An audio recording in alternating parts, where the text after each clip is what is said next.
A gente falando um pouquinho sobre o programa de pós-graduação em Ciência e Tecnologia Ambiental da UESO, que é o mestrado profissional, são 2 anos.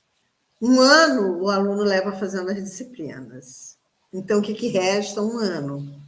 E aí, né, intempéries ocorrem e ele quer se qualificar 1 mês antes da defesa. Isso não existe, gente. Se ele não começar no primeiro mês, logo depois da aprovação, no primeiro mês, é fazer a revisão de literatura, né, a pesquisa dele, e começar a escrever, nada no início é fácil.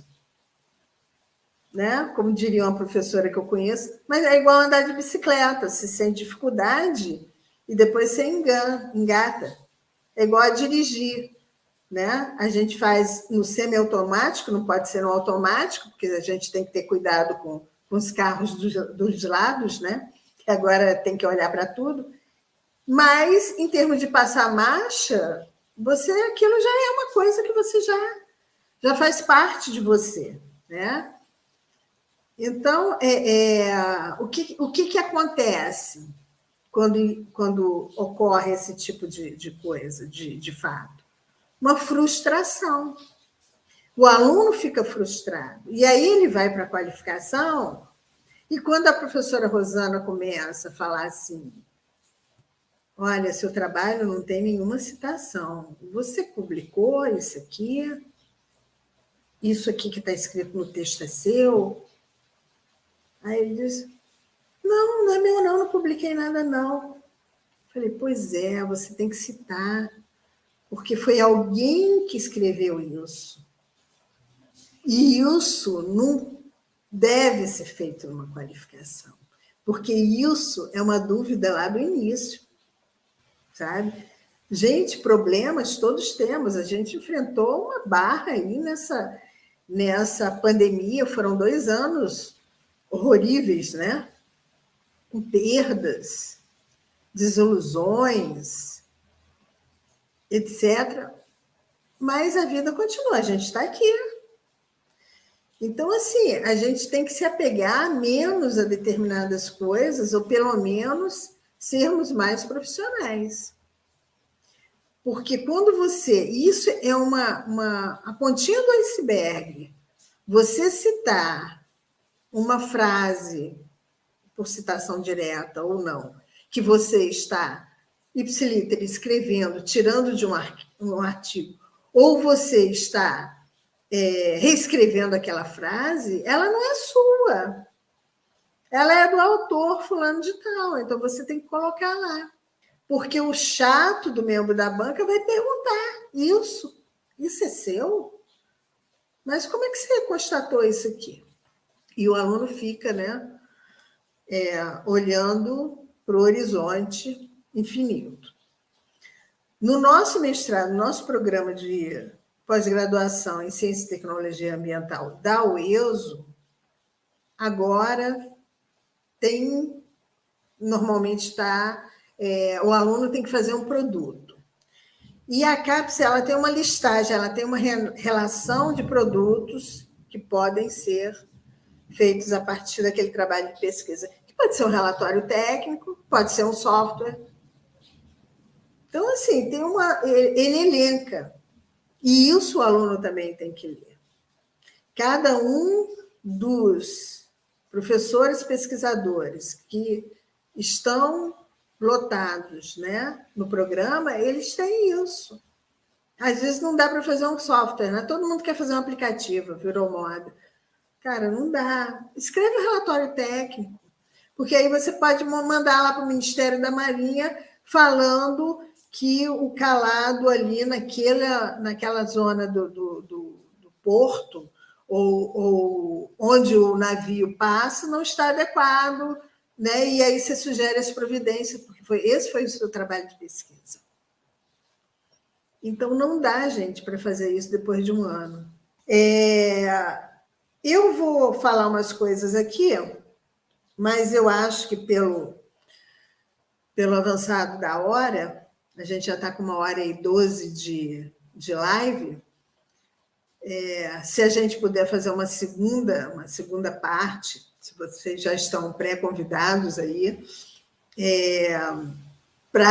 porque eu fiz uma sequência de itens que eu acho que são urgentes para uma qualificação, essenciais, importantes e que nunca devem acontecer. Uma época dessas, eu ainda dando aula remoto emergencial, eu pedi o aluno para apresentar um trabalho e ele me apresentou o trabalho sem camisa. Eu assisti a apresentação dele. Sou profissional, né? Depois eu perguntei para ele: você apresenta trabalho assim para o seu chefe? E aí eu tive que explicar, porque ele não fez isso por maldade, não era para mim, né, mostrar o tórax dele, né, os bíceps, que eu nem vejo, né, porque a tela fica tão pequenininha, mas é porque ele achou que não é uma aula, um trabalho. Eu falei, gente, as coisas têm que ser formais, elas seguem um rito. E assim, a professora Rosana é muito legal, está diminuindo, sabe, o legal. Mas nós temos pesquisadores que não são nada legais. Porque ele é chato, porque ele é isso. Não, porque ele levou muito tempo estudando, muito tempo fazendo a pesquisa dele. E ele merece o devido respeito. Então, tem coisinhas que eu gostaria, né? Senão hoje eu falo pouco, sabe, gente? Senão a gente vai se estender aqui, vamos ficar umas 3 horas de live, se todos concordarem, a gente podia fazer um segundo bate-papo. Eu posso até passar para vocês esses pontos, porque aí a gente pode fazer um checklist do que é urgente, né? Porque são coisas que parecem óbvias. Quando a gente fala, mas isso é óbvio, mas às vezes o aluno ele não verifica isso.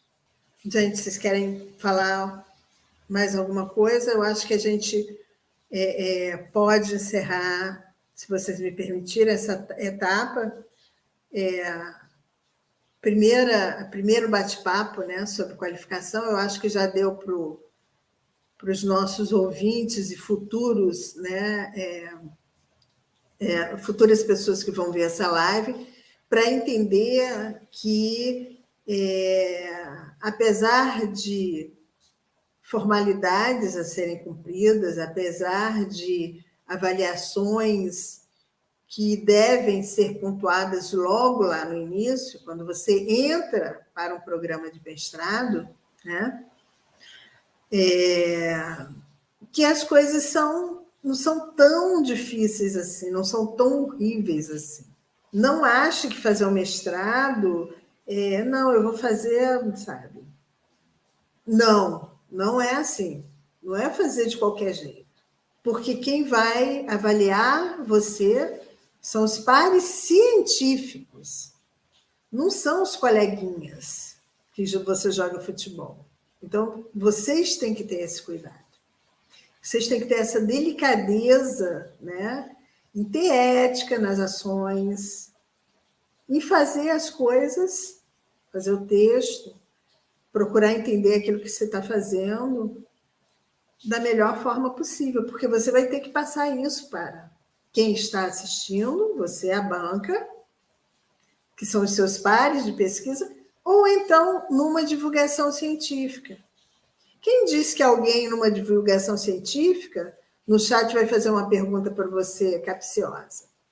Então tem que ter cuidado, você tem que entender daquilo que você está falando, entendeu?